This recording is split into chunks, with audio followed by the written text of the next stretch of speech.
But we're going to move now. Let's go to the Packers. And the big thing about the Packers is it doesn't matter what they did in the offseason. I mean, yeah, you lose Casey Hayward. He's your biggest one. Him, John Kuhn, and Don Barclay are the big three guys who are not there anymore. Jared Cook, you bring him over from the Rams. But the biggest addition to this team, Jordy Nelson. Oh, yeah. I mean, getting him back is a huge relief because really for the Green Bay Packers, that's what was wrong with the team. It was not a bad team last year at all. I mean, the defense can be better, but the defense can almost always be better with the Green Bay Packers. That's not the way they're built. The problem that they had and what they struggled with was Aaron Rodgers didn't have the guy to throw the ball to. He had some guy who they just got lucky that came on right. But he didn't Talking about James Jones and Randall Cobb. And Randall Cobb's going to benefit a ton by going back to being the number 2 guy. Because Jordy Nelson's going to get all the double teams. Yeah, because Randall Cobb getting double teams is not the guy who's going to win those battles. Jordy Nelson, he's the guy who's going to win those battles. So simply having the Green Bay Packers get Jordy Nelson back, all of a sudden they're Super Bowl contenders again. It's just having one guy come back from injury, and all of a sudden they're there. And I was going to ask you that. The one thing that I've noticed, and this is, what video of ours was it? I want to say it was our Can the Vikings Win Super Bowl Leave video. Yeah. There was a ton of people in the comment section, mainly Vikings fans, and they kind of made me feel like, wow, I should have more confidence in my team to win this division after winning it last year. But a lot of them feel like just because the Packers are getting Jordy Nelson back doesn't mean they're now, okay, we got Jordy back, we're a lock for the division, which I kind of made it seem in that video where you get Jordy back, okay, you're now the division winner again. Yeah. I don't know. It's going to be tough. The division pretty much is going to come down to the Green Bay Packers and the Minnesota Vikings. The Bears could be in there, though. I think the Bears are going to play the upset. The dark horse. Yeah, they're going to surprise one of these teams and upset them. The Chicago Bears might be the reason why the other team wins the division, really. You're saying like the Bears maybe play up the Packers for a rivalry game, beat them, and then help the Vikings win the division? Yeah, and because they did that, now the Vikings get in. Whether Chicago steals a wild card spot or something or knocks Green Bay out of the wild card, who knows? But I definitely see they can play the upset here. Now, for the Green Bay Packers, people are under this weird impression that Aaron Rodgers is on the decline right now. And that's strange. He just lost out on his number one wide receiver there. I don't think he's on the decline. But that's the kind of rhetoric that people are talking about, that, the Packers aren't going to be as good. The Vikings got this locked up because Aaron Rodgers, did you see him last year? He wasn't that great. All of a sudden, Aaron Rodgers is some scrub that we're talking about, or some washed up vet. Last year was just kind of a surprise. It really was. I mean, the guy was under 4,000 yards. That's very, I don't want to say it's very rare because it has happened before for Aaron Rodgers, but usually when it happens it's because of injury. So I think that's the first time he's played all 16 games and been under 4,000 yards. But he didn't have Jordy Nelson. He didn't have anybody to throw the ball to. There was nobody reliable out there. Maybe it's just because I'm a Chicago Bears fan and I can sympathize with this. But when your quarterback, even as good as Aaron Rodgers is, has nobody to throw the ball to, it doesn't work out. This is actually proving my point that I always say to the Jay Cutler haters of, you put Aaron Rodgers behind that shitty-ass line that we had for 5 years, he's going to fail too. Well, and I'm going to throw something out here. This was June 7th, so last week. During my workday, if I'm sitting at my desk at work, I've usually, while I'm doing work in my left ear, depending on what time of day it is, I have one of three things in my ear. If it's between the times of 8:30 and 11 Central Time, I have the Dan Patrick Show in my ear. If it's between 11 and 2, I usually have Cow and Cowherd in my ear. And if it's from 2 p.m. to 4:30 when I get off, I have Waddle and Sylvie in my ear. Just a little bit of what you guys know I already listened to. And June 7th was the day he talked about this. Cowherd actually said on his show and went into length about it. I'll leave the YouTube video down in the description for you guys to watch it and then come back to the discussion. he talked about how people are afraid to criticize Aaron Rodgers. And it made me think, we kind of are. And the reason why is, you look at Aaron Rodgers, what has he done? Won Super Bowl. Yeah, he may be one of the best fantasy options for you to take at the quarterback position, but would you really take him? And I had this discussion with Sean Anderson and got him angry at this, and I'm going to propose it to you. All right. Would you take Aaron Rodgers over Tom Brady and Cam Newton? Over Cam Newton, yes. Yes, I would. Tom Brady, I think it depends on what the rest of my team looks like. Because Aaron Rodgers can single-handedly carry the team. And he does that. He does that consistently. I really think that Tom Brady benefits quite a bit from Bill Belichick. Now, I think Bill Belichick benefits quite a bit from Tom Brady, too. I think Tom Brady has the mental makeup, though, that you want as a quarterback as well. He does. But Aaron Rodgers just has that, I'm fucking good. I know I'm fucking good, and I know I'm better than everybody else. And kind this of is a cockiness to him is what you're saying. He's cocky as shit. But he's that cocky guy who you hate because he's right. Mm-hmm. He is better than you are. He is a better quarterback than your quarterback. However, he does hang on to the ball sometimes too long. He does. He also has the unfortunate head coach there who sucks. And Mike McCarthy. And he got the play calling taken away from him, only to have it given back reluctantly. He always fucks up his challenges. Aaron Rodgers, honestly, is really hampered by, or kind of hindered by being on the Green Bay Packers. So what you're saying is, he's playing with the odds stacked against him, and he's still putting succeeding. up good numbers. Because we really see, the unfortunate thing for Aaron Rodgers is we see this happen in the playoffs where they get there and the weaknesses of the Green Bay Packers organization start to get revealed. And it gets revealed that really the team is just Aaron Rodgers with 20 other guys on his back, essentially.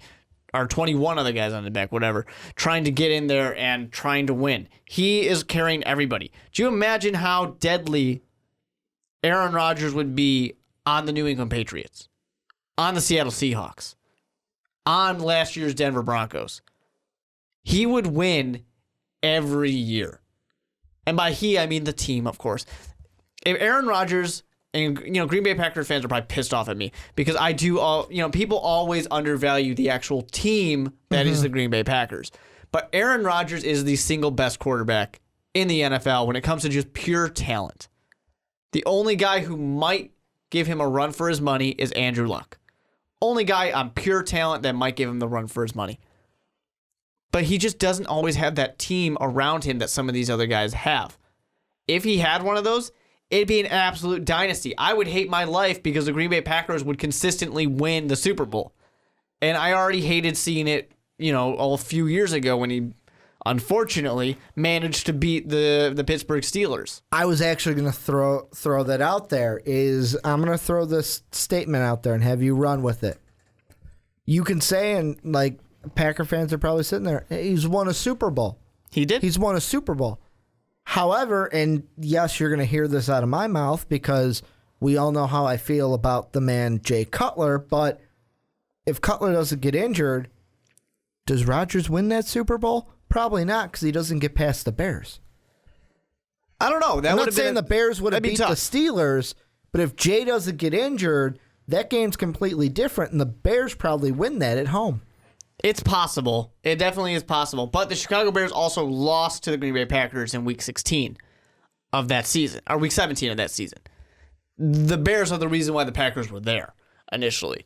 So it's hard to say that because they did just prove that they lost. Mm-hmm. So I don't know. I'm trying to remember right now. I believe Mike Martz was still there for the Chicago Bears at that point. That was the one where Jay Cutler was on the bike. Yeah, people got really mad that he was on the bike. They were really fucking pissed that this guy's on a bike. It's like when I'm in Chicago driving down the street and there's a bike guy right next to me and I'm like, get out of the fucking street. That's how get on the sidewalk. Well, don't get on the sidewalk because you can't do that either when you're in the city.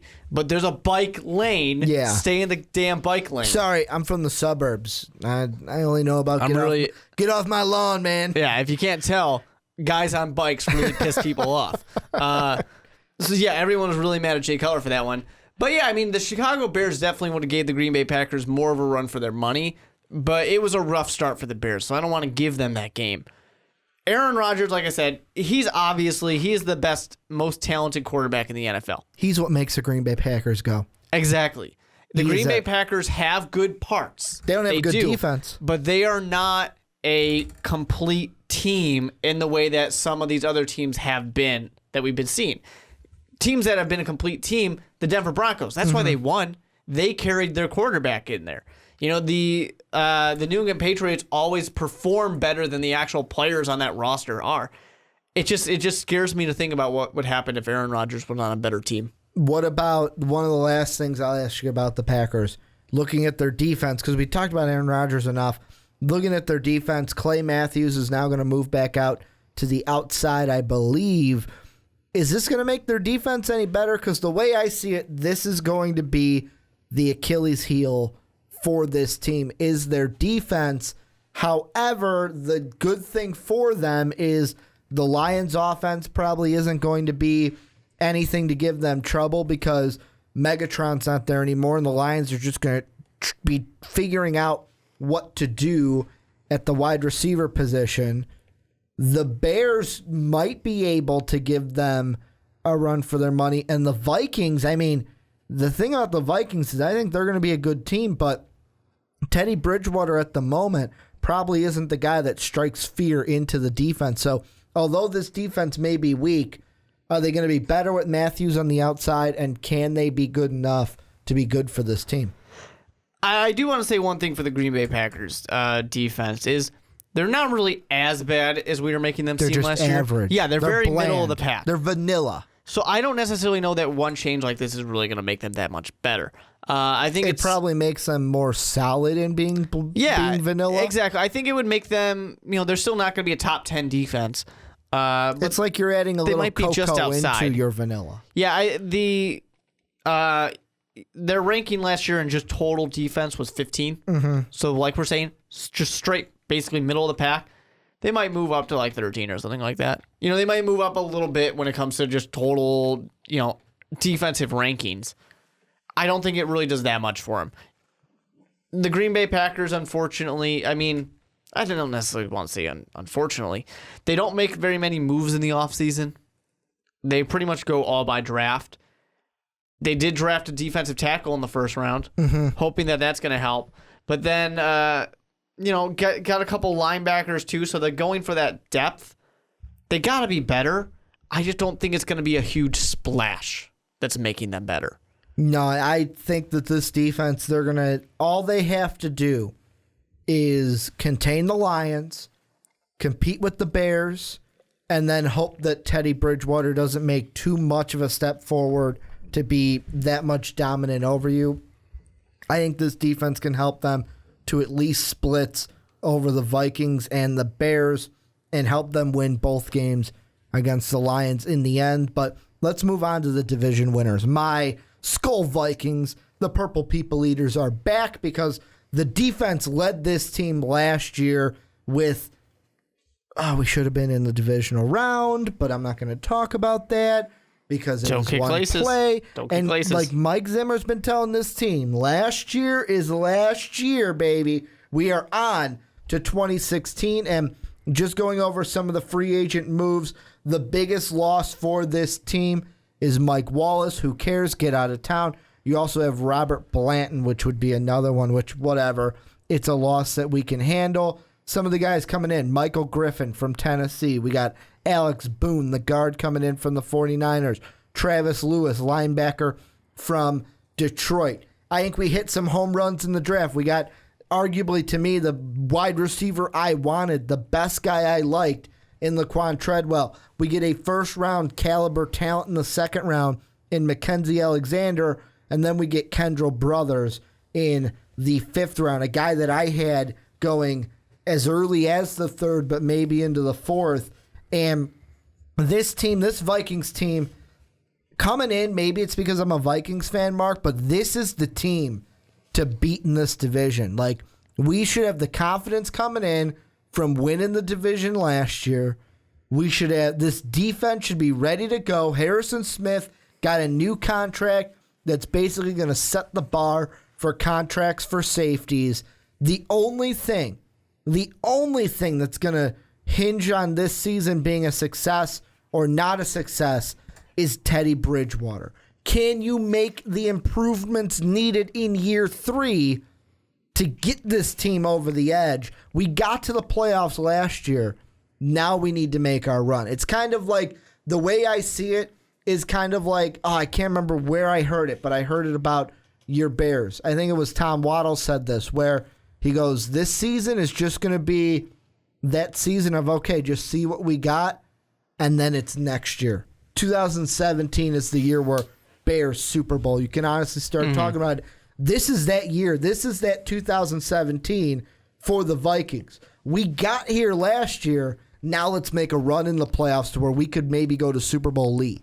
We just need to see if Teddy Two Gloves is going to be the real deal. Bridge over troubled waters, man. He doesn't need to be amazing because Adrian Peterson exists. You had one of the best rushing attacks. You had one of the better defenses.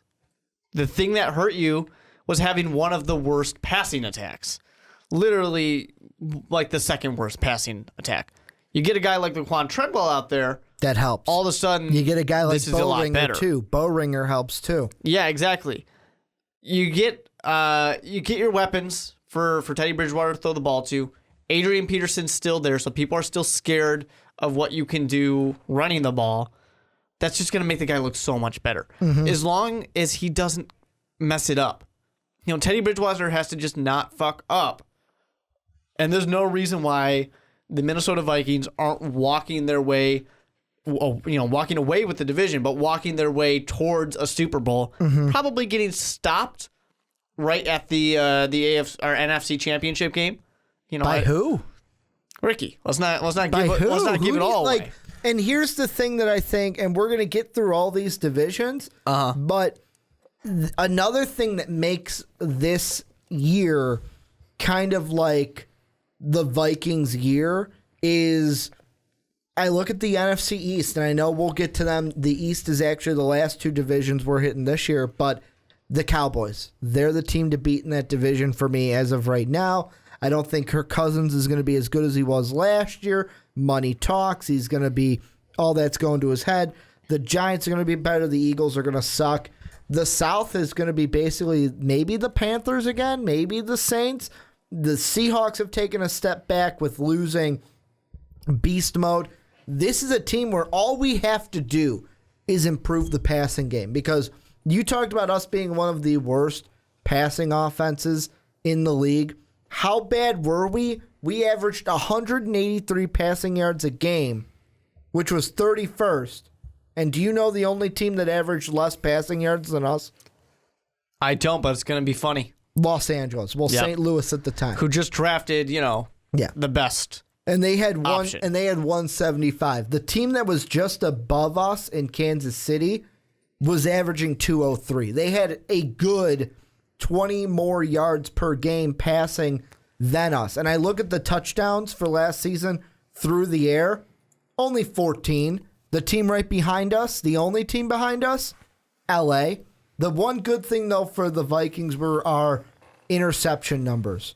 Only had 9 interceptions, which was tied for 3rd. Yeah, Teddy plays smart ball. He does. The thing that you got to really look out for, your number one contenders here are the Dallas Cowboys, because that's probably we got to play them this season. That's probably the most complete team besides when they're healthy. Yeah, when they're healthy. Besides the next team I'm going to mention, the Arizona Cardinals. Oh, we got to play them too. We should have beat them though last year, so I'm not too concerned about the Cardinals, because we should have beat them last year. Props to Dwight Freeney for making a play on Teddy Two Gloves. We should have beat them last year, and that was in Arizona. We got them at home this year. A brand new stadium too. So I'm not super worried, but it's a tough game. It is a very tough game for sure. It's gonna be difficult for the Minnesota Vikings, and I think the thing that really makes the difference, Minnesota Vikings, yes, they got to the playoffs last year, but they don't have the same level of experience in these bigger games as like the Arizona Cardinals, who have been there year after year after year and just got humiliated in the NFC Championship game. So they've got a point to prove. It almost reminds me of the 85 Chicago Bears, because we're talking about the NFC North. Before they went ahead and Super Bowl shuffled their way to their only Super Bowl victory, they got humiliated in the playoffs. That's the big reason why everybody loves to talk about the fridge. You know, the big play with the fridge where he's the running back and he powers his way into the end zone because he weighs 300-some pounds. Well, they got that idea from the 49ers the year before. The only reason that play exists is because the 49ers used it on them the year before. The Arizona Cardinals just got humiliated in the championship game. I think they're coming back for vengeance. Oh, they are. But the one thing I think of is me as a team, okay, we almost beat them, and it was a close game. It was so close, it came down to the last play for them to beat us. We could beat them at home. The way I see it. Well, during the season, sure, but I mean, we're talking about in the end. I'm saying in the season, that Week 11 game. And if we can beat them and get a good enough record, odds are that playoff game, if that playoff game is in the new stadium, game over. Cardinals are not beating us in the new stadium. I will go on a limb and say, and I'm looking at these home games. You got Green Bay, Houston, Detroit, Arizona, Dallas, Indy, and Chicago. I would say there's a 65-70% chance Vikings go 8-0 at home. Just because new stadium, supercharged. Oh, I forgot the Giants. They're at home too. Supercharged, and it's boom, 8-0 at home. We're not losing in the new stadium. I'm almost at that point. However, realistic, Ricky's going to take over for a second. Week 10 to Week 17 scares the utter living crap out of me. Because Washington, Arizona, Dallas, Indy, Green Bay, Chicago, those are the tough games. The only easy games, Detroit and maybe Jacksonville. However, those games may not be as easy as I thought because both of those are on the road. So for sure. It's difficult. We've got to do well early on. You don't want to back into the playoffs. No, we can't. We can't. Absolutely cannot. I think the biggest thing for the Minnesota Vikings, yes, this defense is there. Yes, the passing attack is going to be improved. But as always, it's going to come down to Adrian Peterson. Adrian Peterson has to lead his team because the defense will be there. The defense will always set the offense up. But Teddy Bridgewater has not showed us yet that he is that guy. He's shown little flashes here and there, but so far he's mostly shown that he is just a reliable, not mess it up kind of guy. Adrian Peterson's where it's at. Minnesota Vikings, they're definitely in the talks for the Super Bowl. I don't know. I don't want to say who's going in yet, but they're in the conversation.